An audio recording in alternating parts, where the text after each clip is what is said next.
Jasper Cole. Jasper is a lifelong gamer and programmer, and in 2022, he released Backpack Hero with the other members of Team Backpack. And I see a cat and a Backpack Hero plushie also appearing, which I appreciate. Yep. Thank you. I tried to get those in the shot. I figured that was the really important part. I saw you adjusting it in my back, like green screen view, and I was like, yes, good, Yeah. you know what's important. But also important is your exciting talk, so go ahead. Cool. Well, thank you very much. I really appreciate you for having me on, and all the other talks have been super interesting so far. So I feel honored to be a part of this. I'm here to talk to you guys about Backpack Hero and then how the game handles player upgrades and progression. So, first of all, what is Backpack Hero?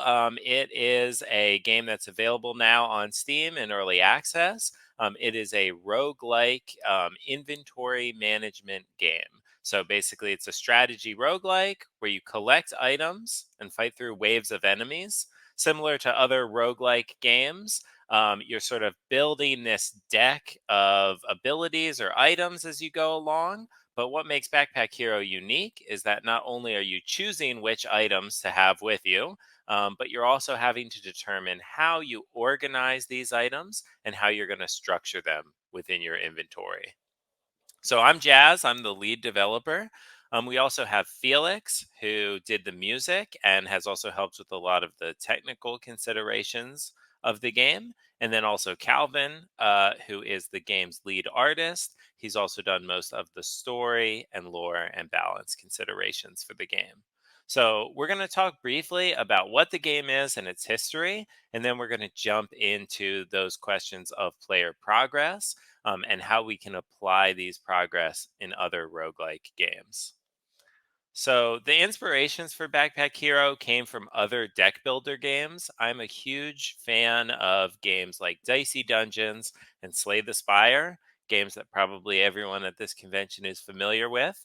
But these strategy games that have lots of decision making and lots of like items that the player is collecting, and this sense of progression that the player has as they progress through. Um, I had the idea of creating a game like those, but it was all about a grid. It was about placing things into a grid. And for years, I explored this idea. There were a lot of different variants of how could we make a game where the player is going through randomized challenges and they have to place things in a grid. One example here had the player placing like little units or little heroes into a grid. Another example that you can see on the right side was a card-based game where the player was drawing cards each turn, and then they were placing those cards into the grid, and that was determining their ability to defend their base and things like that. None of these ideas really quite clicked for me until finally I came upon the idea of inventory management.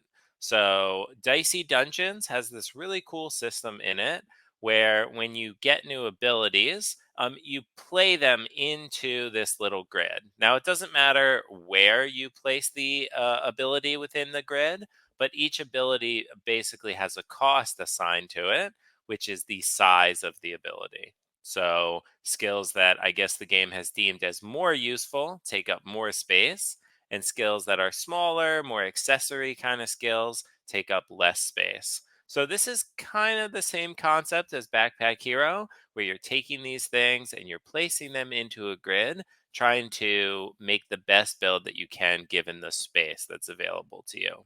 Another huge inspiration was Deus Ex. I'm a big fan of this game in general, but it has this very in depth inventory management system.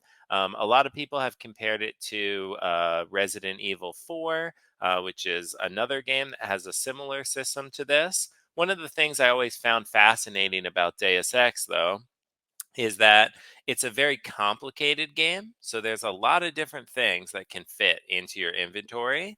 So the player is having to make a lot of interesting choices about what they're going to bring with them. In this screenshot, you can see that they have weapons in their inventory, but they also have ammunition and they have like utility items. And all of these things are competing for space within the player's inventory. So all those ideas sort of came together and created Backpack Hero. Hopefully, we brought some original things to the table. But the original version of the game was created in January of last year, so that's 2022. It was released originally totally for free on itch.io. And this is a screenshot from, I believe, that very earliest first build. You can see that the game was still in 4x3 at the time and is missing a lot of the features that the game currently has now. Then last year in May, we did a Kickstarter. The Kickstarter is really what kind of blew up and changed the trajectory of the game. It was a huge success. We went way beyond our goal. And at that point, Backpack Hero pretty much became the main focus for all of the development team. We've been working on it ever since, trying to get it ready for its 1.0 release and just working on it as much as we can. So, the main questions that I want to talk about today are how do you make items interesting in a game that has so many different items? I think Binding of Isaac is a famous roguelike that has probably almost 1,000 items in it. So, what does a game do to make all of those items interesting? How do you balance items within a game? And then also, how do these items fit into a larger picture of player progression as the player continues throughout the game? So we're going to start by talking about items in Backpack Hero, how they're structured, how we've set them up. And the first thing that I want to talk about is that in the oldest version of the game, the version that we saw that early screenshot, we had a system that we called the item system, uncreatively named. And the item system basically was how we would code all of the different items into the game. For the most part, items either had to be very simple or we were manually writing the code for those items. When the game became a little bit more popular and we went back and refactored a lot of our code, we created what we call the item to system. And this basically allows us to create items from a drop down menu for the most part. Some items still have some special coding involved, but most of the items in the game are simple enough that we can just use these drop down menus that you see here. This is Unity's inspector, if anyone's familiar with Unity. But so here we've got the wooden sword. It deals 7 damage. And you can see here that we've basically assigned all of these properties just through a drop down. When the item is used, it's going to do damage. The value is 7, and the target is the enemy. So, meaning the single enemy that the player has selected. So once we created this item to system, not only did it allow us to create many different items for the game and a wide variety of items, but it also enabled the game for mod support. So modders can basically tap into this same system. They can determine how an item is going to work, all of the values that it has, all of the effects that it'll have, and things like that. So, creating this strong possibility space, this strong foundation, basically allowed us to not only expand the game ourselves, but also make a more flexible game for anyone else who wanted to come in and work on the game. So, in Backpack Hero right now, at the time of this presentation, I think there's about 865 items. So there is a ton of different items in the game, and the vast majority of them are implemented using that item to system. I think what's interesting about these items and what I'd want to stress is that, similar to what I was saying about Deus Ex earlier, these items are very varied in their use. They have a lot of different purposes. So I'm showing just 3 items here. This one's a water flask. It's a consumable. So the player can use this item and gain some energy from it. We have weapons. These are used to defeat enemies. And we also have utility items. So this item here is like a whetstone. When you use it, I believe all adjacent weapons gain a little buff and then become more powerful for the remainder of combat.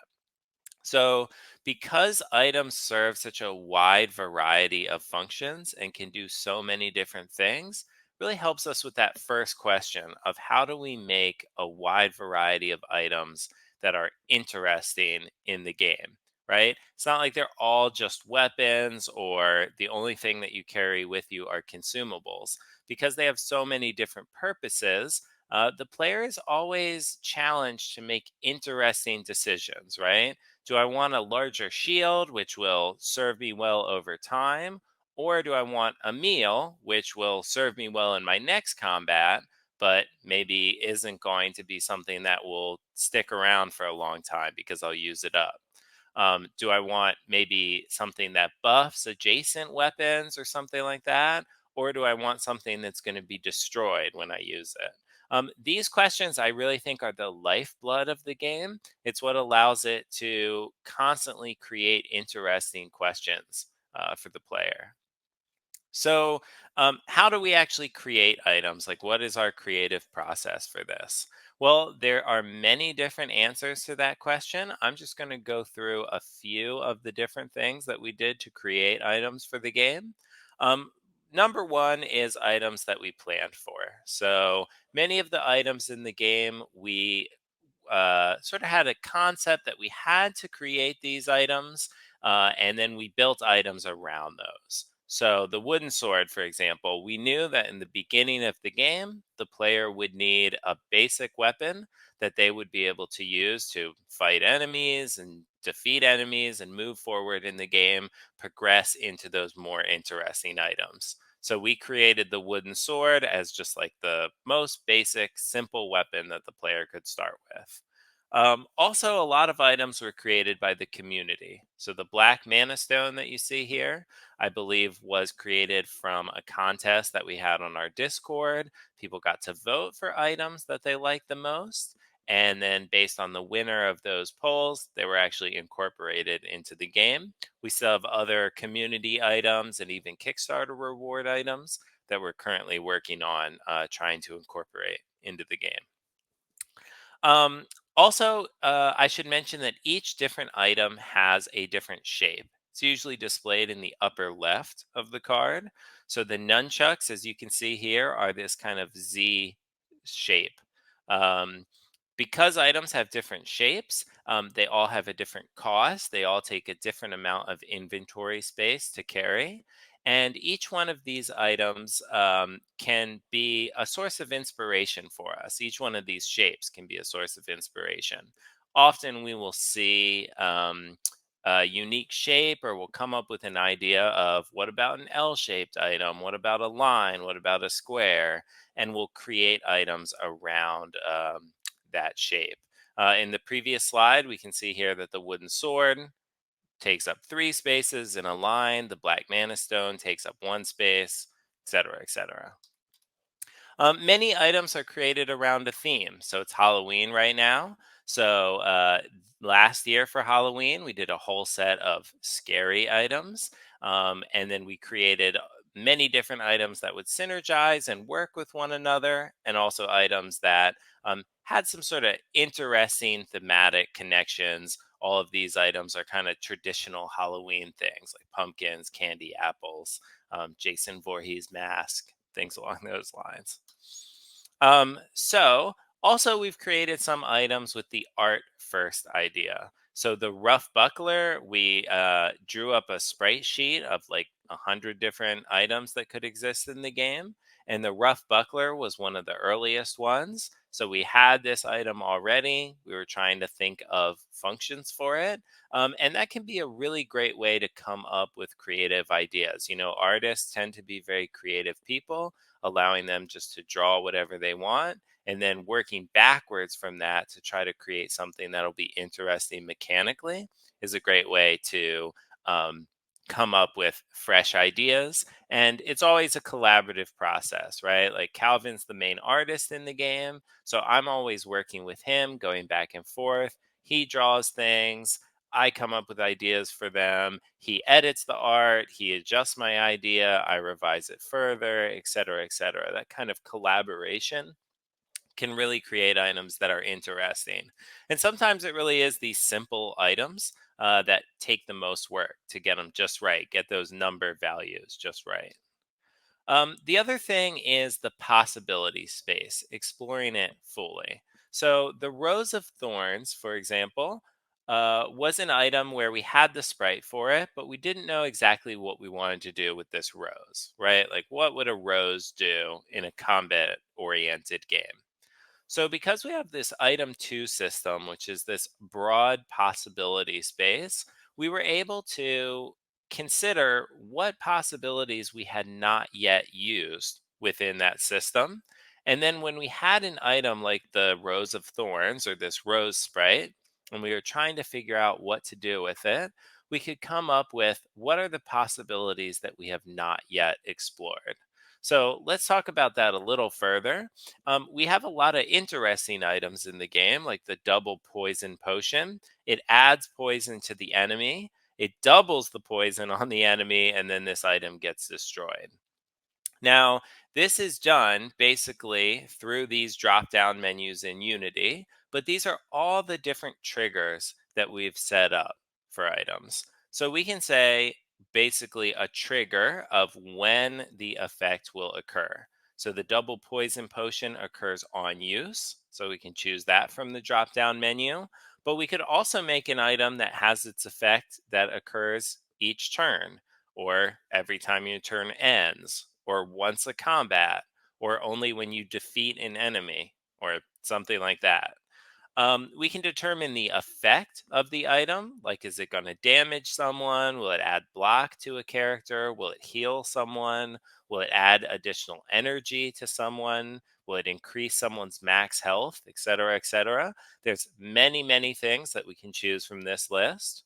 And then the third list that we have here is the targets, right? So you can target the player. So probably we would want items that did good things to the player, like adding block or healing them. You can target an enemy. We would probably want to damage the enemy or inflict some sort of negative status effect on them. We can also choose all enemies. We can choose everyone in the combat. And then there's all these more complicated targets that we can choose as well. So, from this possibility space, you can see that it's possible to immediately create item ideas without really having a very interesting idea going in, right? You can have this rose. You don't know exactly what to do with the rose. And then you come here and you can say, like, well, it's a rose, so it's not an item that you use. So we'll say that it does something on the start of your turn. And then we'll choose an effect that we think is appropriate. We'll choose a target that we think is appropriate. And then we'll sort of use that as a starting point to think creatively and try to come up with what the item can do that might be interesting. When it comes to balancing items, that actually becomes a much harder question, right? It's easy to explore this possibility space to come up with what we think items could do, but that doesn't mean that they're balanced within the game.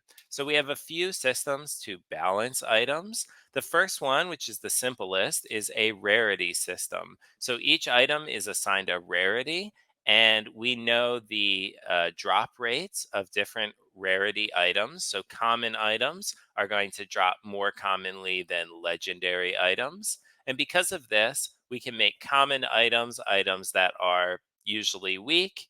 They have a broader functionality, and also they're items where it's okay if you get multiple of them.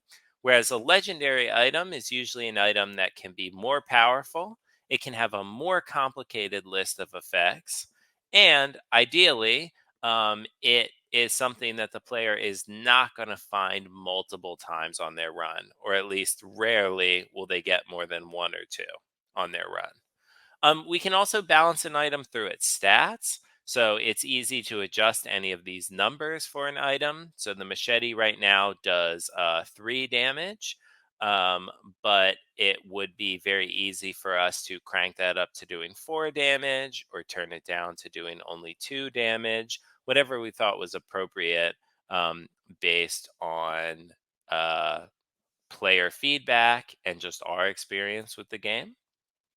The other thing that we can use to balance items, which we think is very interesting in Backpack Hero, is the size of the item. So I talked about that previously, but we could easily expand either of these sprites, changing it from a 3 space item to a 4 space item, or we could shrink it down so it's only a 2 space item.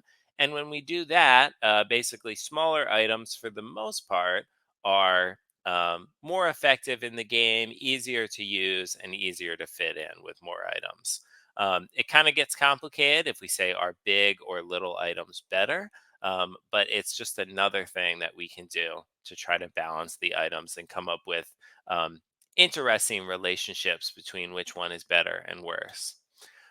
Another thing that I want to talk about with balance is that each item has its own niche. So even though the fox rapier is generally much better than the machete, we've tried to make it so that there aren't items that are just better versions of other items. So it's not like if you see the fox rapier, you always want to replace the machete with it.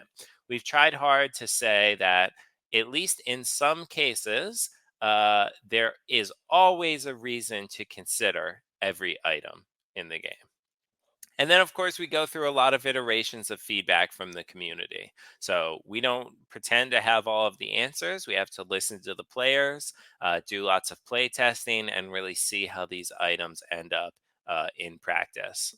Another way we can do that is with analytics. We've been able to capture good analytics. So we can see all sorts of information about the player's run. We can see, for example, what happened if they won or lost the game. We can see which character they were playing as, which items they chose not to take, which items they carried with them, which enemies defeated them, et cetera, et cetera. This type of information really helps us to determine how effective certain items are or how ineffective they are.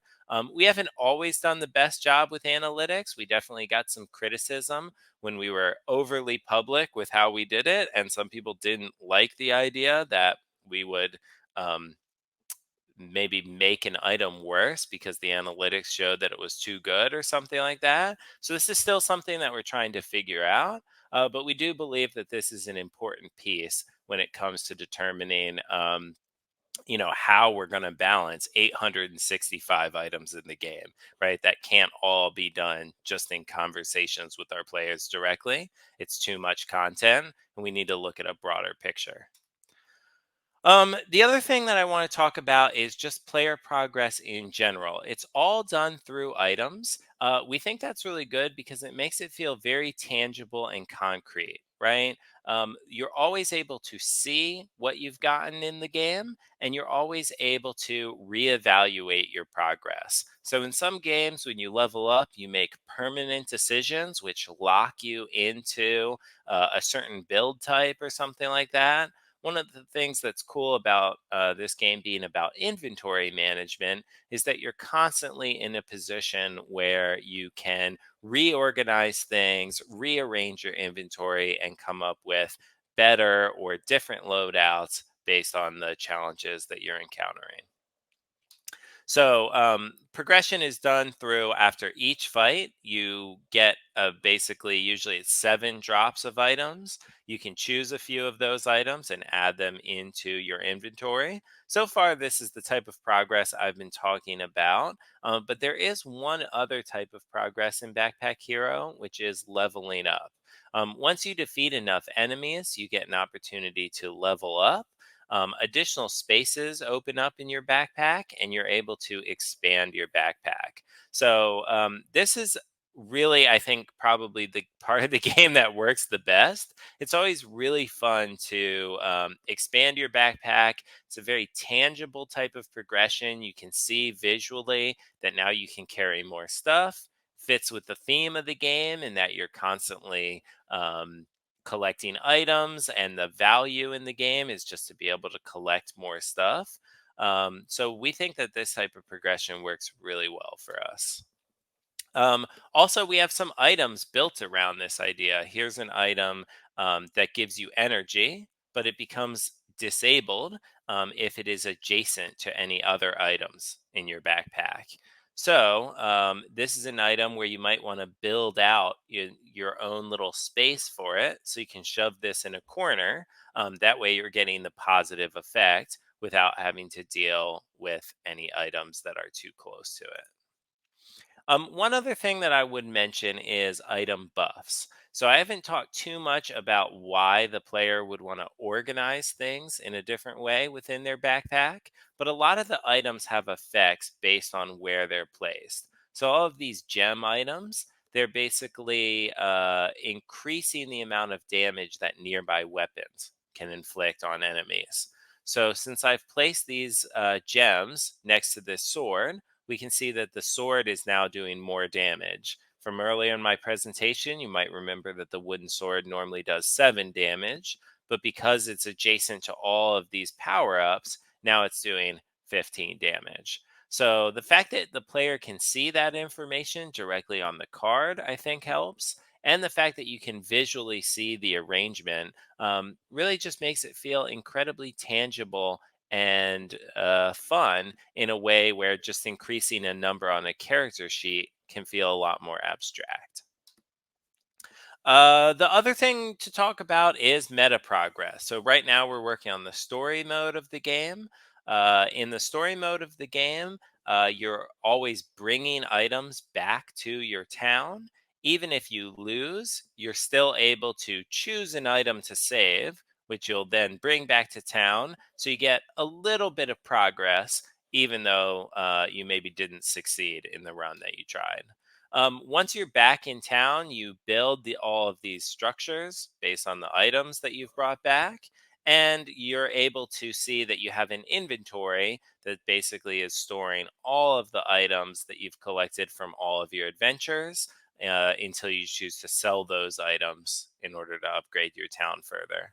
So, story mode is still something that we're really working on. We don't think we have all of the answers there yet, but it is an important piece in a modern roguelite to have that player making that constant progress throughout, where within their run, they're making decisions that will give them upgrades for future runs or will unlock new features for them or will basically allow them to move forward in a longer and more tangible way. Um, yeah. So, in summary, my biggest suggestion to other people who are working on roguelike games, number one would just be to release something. Backpack Hero really went to the next level when we released it on itch.io and then when we did the Kickstarter. So, releasing things, getting things out there is huge. It really changed the trajectory of this game. I would also say build a wide possibility space, right? We had to recode Backpack Hero and create that item 2 system because the original item system that we had set up was not flexible enough. So it's really important that you create this possibility space where you'll be able to create a wide variety of items or power ups within your game, and also modders and other people who are involved in the game will be able to come in and have their own creative ideas for what items and power ups in the game could look like.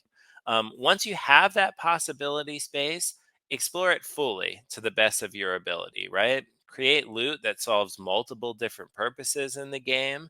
Try your best to come up with many creative different items that will cause the player to play and interact with the game in fresh ways, right? That's the lifeblood of a roguelike, is this idea that you can replay it over and over again. And then finally, create that sense of progression, which is both tangible in that it's something that the player can see. They're building something or progressing towards something, and also something which is flexible, right? They want to be constantly making new decisions, reorganizing things, and changing things as their run continues. All right, so that is it for me. Thank you very much for joining me today. Again, I am the Jasper. You can check out my itch.io page if you just search for Backpack Hero on itch. You can hit me up on Twitter. I am at the Jasper1. And then also you can look for Backpack Hero on Steam. That has links to our Discord and everything like that. So I will be hanging around if anyone has any questions for me. And again, I just want to thank everyone for having me on today. Thank you, Jasper. Excellent. And yeah, I don't think we have time for questions here, but we will do the follow-up. You perfectly. We just hit the end of your slot. That was like an That is extremely accurate 30-minute talk. So well done. I perfect. find it very satisfying as a speaker. I was like, he's going to do it. It's going to be perfect. So thank Thank you you. so much, Jasper. All right, cool. Well, thanks for having me.